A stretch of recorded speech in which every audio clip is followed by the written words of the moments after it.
meus amigos, mais uma vez, canal da Igreja Batista do Planalto. Eu sou o pastor Abraão Lucas, quero convidá-lo a estar conosco na nossa igreja.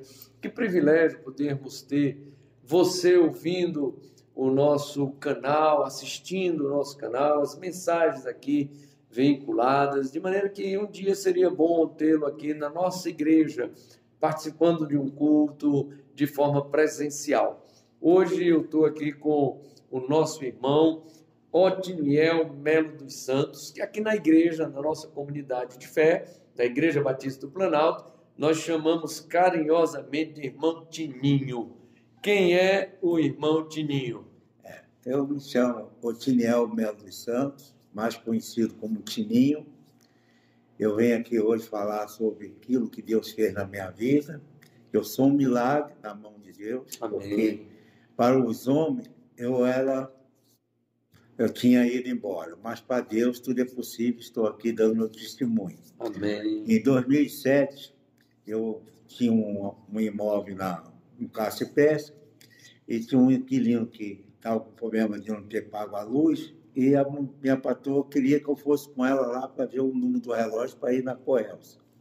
E no meio do caminho, assim que eu fui descer na Santos Dumont, uma voz do Espírito Santo falou no meu coração: você não vai lá que você vai ser assaltado.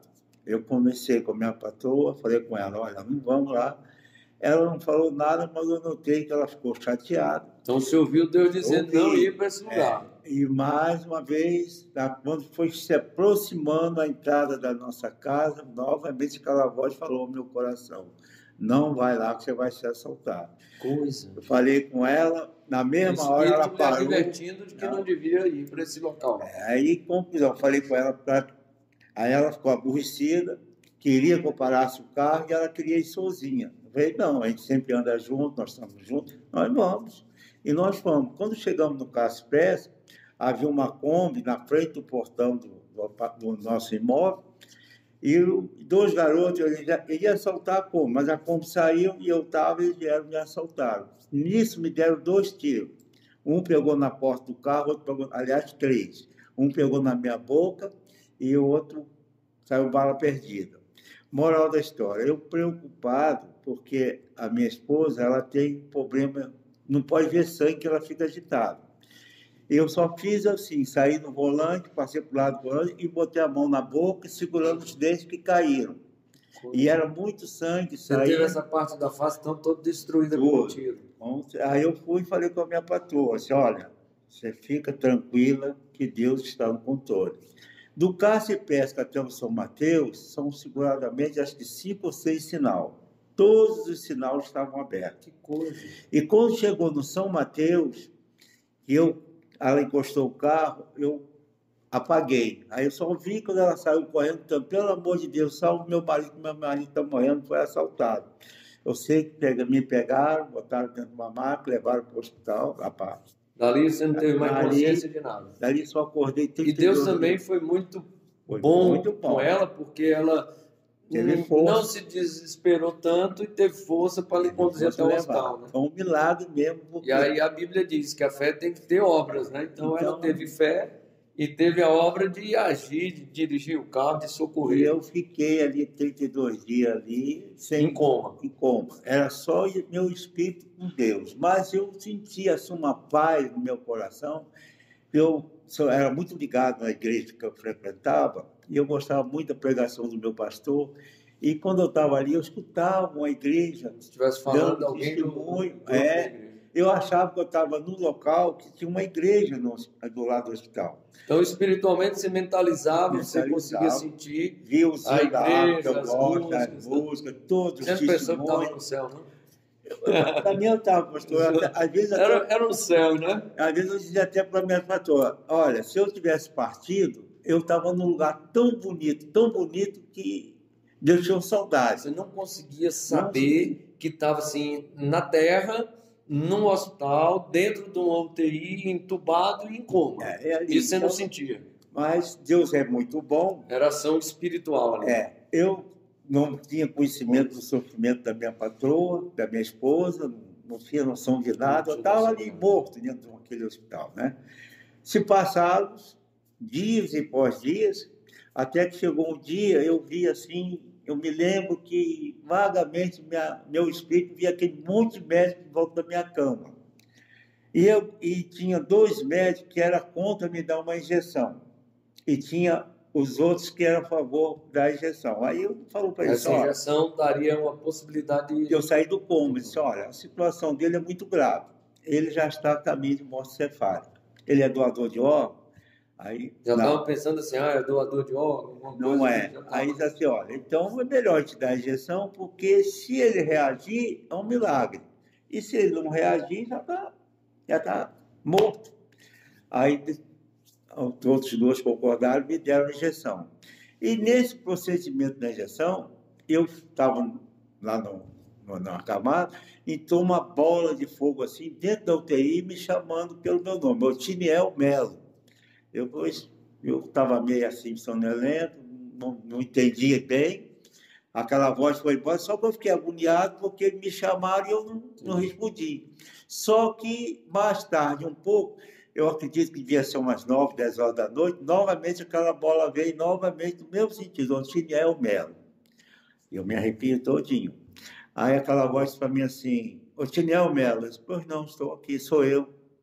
Aí aquela voz dizia para mim, mas por que você dorme tanto? Eu disse assim, eu estou descansando do Senhor.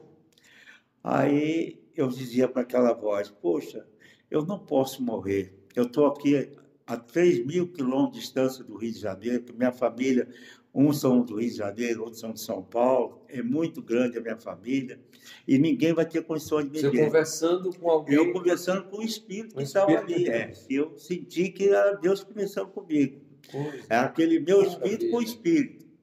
E eu dizia, aí aquela voz disse para mim assim, mas você não vai morrer. Que bênção, aí ele me deu o exemplo de Ezequiel 37, me deu o exemplo do rei Ezequias, e eu me senti que eu estava no meio daqueles ossos. Então você ficou tranquilo? Fiquei tranquilo. Mas a sua família não sabia, porque você não tinha como se comunicar, você estava em coma. Ninguém sabia de nada. Espiritualmente você sabia o seguinte, não vou morrer, vai haver uma recuperação física, mas a sua família ninguém sabia, porque você não conseguia comunicar com eles. Eu só pude estar em comunicação tanto com a minha esposa, com outros meus familiares, foi quando eu saí totalmente do coma, porque eu me lembro, não me esqueço de tudo que eu passei naquele período.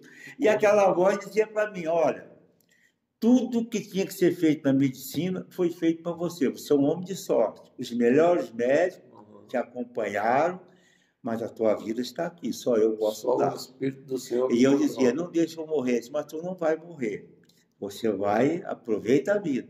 E depois, além de mim, você tem uma mulher que foi sua amiga o tempo todo, que lutou por você. Que era a irmã Leni do seu lado ali, em oração. E eu aí, entrevistei naquela conversa com o tal ali, meu espírito com Deus, eu dizia para ele assim, olha, se eu sair do coma, primeira coisa, nunca mais eu vou deixar de amar o meu Deus. Que coisa boa. E em segundo lugar, será a minha esposa, que sempre esteve do meu lado. E terceiro, a minha família. E isso eu ponho em prática até hoje. Hoje eu sou o homem mais feliz do mundo. Estou com 17 anos quando eu saí do coma, o médico disse para mim, olha, você tem que fazer 2 festas de aniversário. Uma quando você nasceu e outra quando você nasceu novamente. Tu nasceu de novo. A tua vida é um milagre. E esse milagre aconteceu comigo. Sou grato a Deus todo momento da minha vida. É uma coisa que eu não esqueço. Todo lugar que eu vou me lembro. Tudo que eu vejo a mão de Deus agindo sobre a minha vida, sobre a minha família, tudo que acontece. Então, nesse seu testemunho, você tem convicção e crê que o Espírito fala com a gente. Tem certo. Eu sou testemunha que Deus falou comigo, o Espírito de Deus falou comigo, me falou. E até hoje, às vezes, essas atitudes eu quero tomar, eu sinto aquela voz, não faz. Então, hoje Só que hoje eu sou obediente. Sou obediente. Não faz. Às vezes eu estou empolgado para fazer uma coisa, fazer um passeio, eu oro, peço a Deus, Deus, é da sua vontade, só abre a minha mente para me fazer. Mas se não for, se eu der de repente, não. Então, não o senhor acredita que se não tivesse ido lá nessa casa, pegar o medidor da luz, você não teria tomado tiro, não teria passado por isso Não, tudo. porque foi 2 vezes que Deus falou comigo. E uma das coisas mais preocupantes que eu ficava, porque ela tinha sentimento de culpa. Porque ela que disse, não, vamos agora, não vamos... Que ela briga, brigou comigo, para o carro aí que tu vou sozinho. Disse, não, vamos. se a gente anda junto, a gente vai junto. Então, mas Deus tinha propósito, né? E Deus tem um propósito. Porque já pensou se ela fosse sozinha, acontecesse com ela? Não sei. Ela talvez não teria a condição que eu tive, né? A fé que eu tenho, a condição, mas Deus sabe todas as coisas. Eu gosto muito do texto de Jeremias. Jeremias também passou por muitas dificuldades, muita provação, e Deus o livrou da morte, alimentando inclusive ele, colocaram num poço, o poço estava seco, deixaram ele lá sem comida, nada, mas Deus cuidou dele, porque mandou gente dar pão e água. E em Jeremias, no capítulo 17, versículo 14, tem um texto, vou até ler aqui na minha Bíblia física, né? Diz assim: sara-me, Senhor, e eu serei curado, e salva-me, e eu serei salvo. Você acha, você acredita, você tem fé, irmão Tininho, que esse episódio da sua vida foi um momento assim para Deus dizer: eu é que estou te salvando, eu é que estou vendo aqui e curando você? Você acredita que isso é ato específico da fé e da confiança em Deus? Essa aqui eu tenho convicção e certeza que essa fé que eu tenho, Deus ouviu Deus me mostrava várias igrejas orando por mim. Era igreja no Rio, São Paulo, Brasília, onde eu tenho conhecimento. Conhecidos e graças amigos, a Deus, irmãos, modesta parte, eu sou muito querido por muita gente, tanto da minha família como dos irmãos da igreja que eu frequentei. Então, Deus mostrava, todas as igrejas oraram por você. Então, e eu ouvi a voz desse povo. O irmão acredita mais numa passagem bíblica ainda que diz que a oração do justo pode muito em seus efeitos. Então, que a gente possa, nessa visão, nesse testemunho do irmão Tininho, ter essa compreensão de que vale a pena orar, vale a pena ter fé e vale a pena confiar em Deus. Orar com fé, crer que Deus faz a obra. Não adianta orar e não ter fé, tem que ter fé. Isso. Deus, vou fazer isso, me ajuda, me abre a mente, o que eu posso fazer, me dê uma condição, Ele dá. Ele faz. Lá, nós somos testemunhas, eu e minha esposa, nós somos testemunhas do nosso sofrimento, nós estamos com 43 anos entre namorar e casar, e são 43 anos bem vividos, graças a Deus. Melhor agora com a presença de Deus na nossa vida, porque muitas vezes ela está atribulada, eu falo com ela, vamos orar, que isso passa, ela fica nervosa, minha filha, mas não faz assim. Confia no Senhor. Confia em Deus, que Deus ele proverá todas as necessidades que nós precisamos. E tem sido isso na nossa vida. Montininho, obrigado, que Deus abençoe, que Deus continue com esse propósito na sua vida e que nós possamos aprender no testemunho de hoje, sabendo que Deus fala, o Espírito Santo de Deus fala conosco. Ele nos orienta.